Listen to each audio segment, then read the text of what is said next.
Good evening, it's News View. I'm Lee Sullivan. Welcome. I am visiting with Ron Hart. He has been kind enough to come and visit with me. You would have seen him on Tuesday. He is back here on Friday. And he had an article that made USA Today. It was in the Panama City News Herald. And he wrote about spring break and talking to his kids. So what about that? What I can tell about spring break is predicated on the notion that if one kid goes out to a bar and does something stupid, they'll be arrested. But if 100,000 kids are doing it at the same time, they won't get arrested. But my son comes to me. He's a fifth year college student right now, and I told him, I said, the traditional gift for the 5th year anniversary is wood, so I'm gonna get a bat and beat him over the head until he gets out of school. You know what mine told me? He said if he was playing sports and he was a 5th year senior, wouldn't be anything wrong at all. No, not at all. No. I got a buddy of mine I play golf with up in Tennessee. He said his son was up at UT for about 7 years, and he said he'd been remiss, so he goes up and sees his son, takes him out to a nice restaurant, and he sets his son down and says, "Son, maybe I've been a bad dad here, but I just never really asked you, what are you going to be when you get out of college?" The kid goes, 28. Why leave? Look, the job market stinks. The job market stinks, right? That's good. That's good. If you're at UGA, Georgia, or you're at Florida, you got tickets to all the games, you got parties every weekend, you got soft professors, a good lifestyle. What's the hurry to go work in a cubicle for some jerk for no money? You know what? If you get a job. You know what the most classic line in that whole thing was when you said, what's the difference between spring break and everything else, and he said geography. It's purely geographical. Difference between college and spring break, purely geographical. Hey, let's be straightforward with me. It's always fun to have your kid explain to you why you need to fund their spring break. You say, I need to go to spring break, wherever they're going here, just make them explain to you. Because they have the great planning skills. Basically, Congress is like a sophomore in college. They got the same planning skills, financial planning skills. They think about that far ahead, and they'll take on any debt you're willing to give them to do anything they want to do at that moment. So, I got a good kid. I mean, they're all good kids. My daughter actually. I told my son this: you got to be really careful these days, with the STDs, because you have a relationship with a girl. You can get STD or even worse, a relationship. Right. Right. But, it's crazy. You guys see it all the time here. It's a big part of your town, but, it takes a lot of fortitude for a parent to kind of put a kid in an SUV and send them down in their college. Well, probably for the average tourist, the family who wants to come down here, maybe it does hurt you a little bit. But look, a lot of people have fond memories of down here. I mean, your college days are your best memories. Some of your worst choices are your best memories. You make bad decisions, you probably throw a few people in jail over silliness. As long as you can contain them, you're not going to change them. You got to contain it. Look, and it probably was the reason a lot of people come down here. I grew up very middle class, lower middle class. My dad was a policeman. A buddy of mine at the SA house had a house in Florida. I came down here on his house. I enjoyed it. I bought a place down here eventually. I think it's you throw down breadcrumbs. People get used to coming to this part of the country. They have good memories here. They may gravitate a little bit west of here as they get older because they don't want to be around a bunch of kids, doing crazy that were stuff. like them. Yeah, exactly. But I think it's net positive. I think you've got it under control a little more than you think you have, over the years, because it's some of us going to Orange Beach.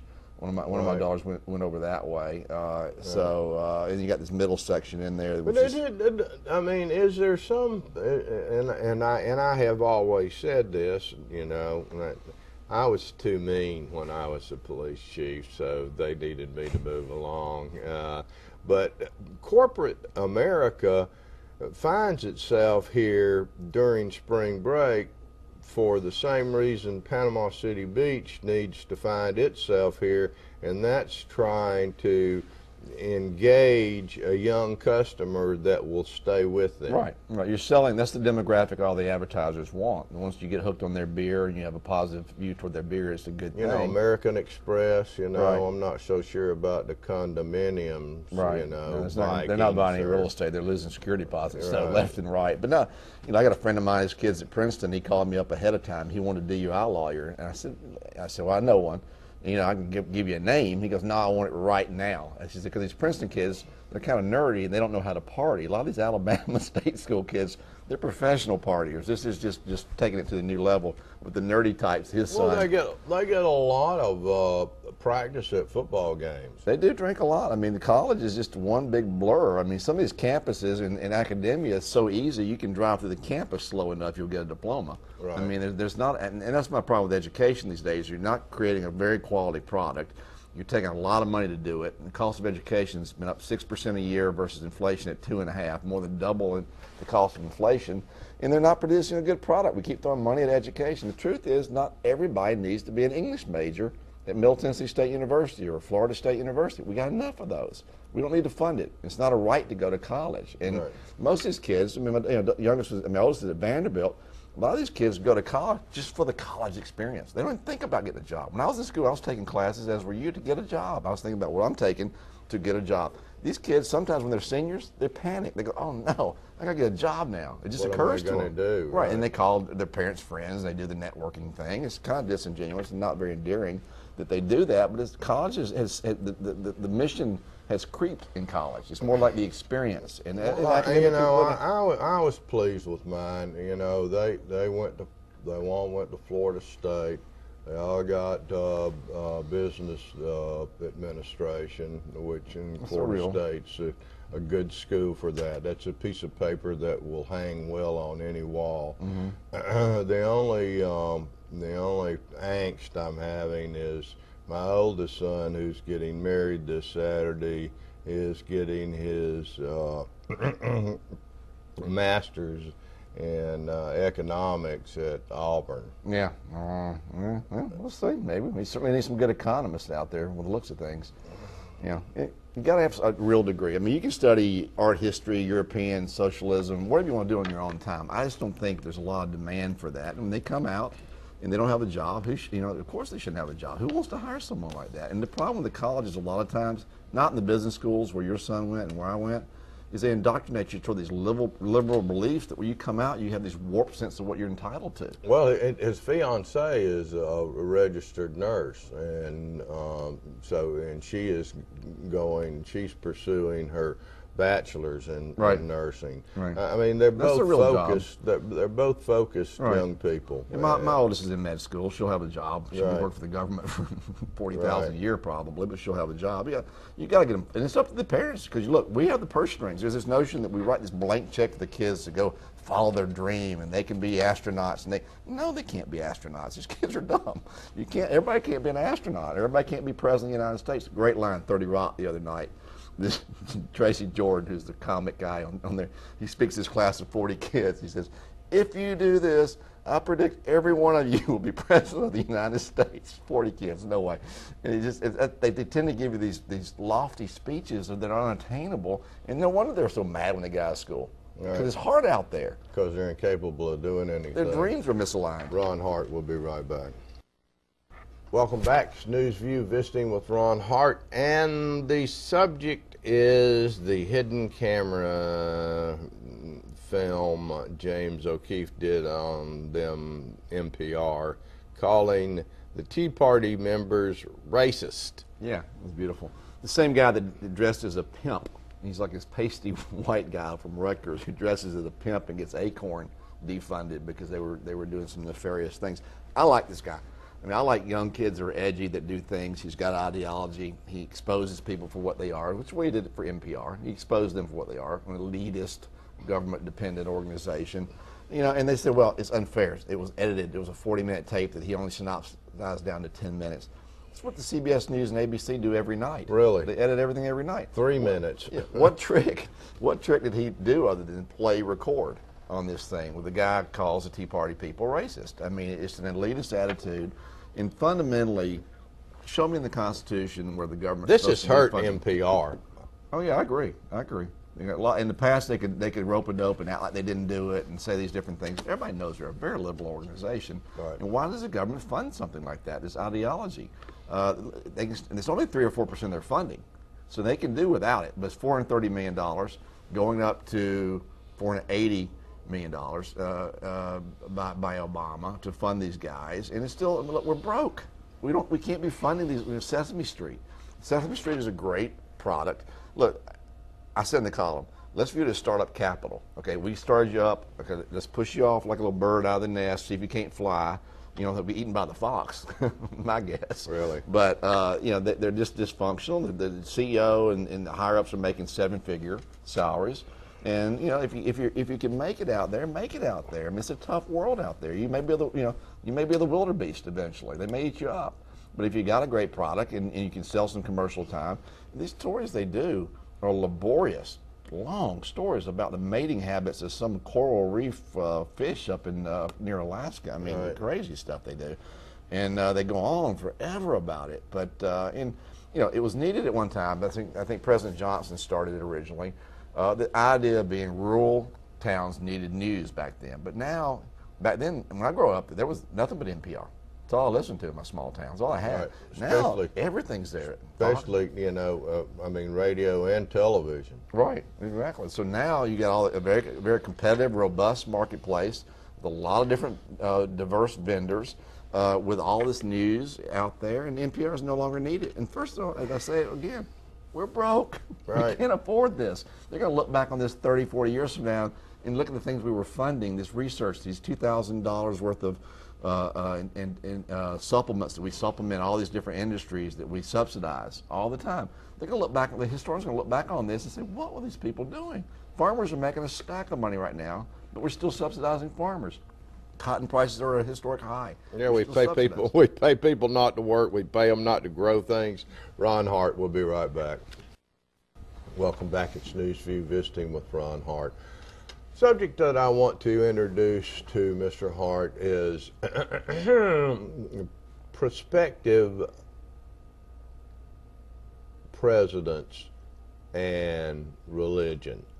Right now, the fact that Trump has a birth certificate and he's all wound up that he can't find Obama's, who probably doesn't have one, at least not from this country. I think everybody pretty much believes that. The issue with Trump was, yeah, he was born here, but where was his hair born? There's some speculation that it may have been some ferret from some Southwest, you know. So he's open for problems there.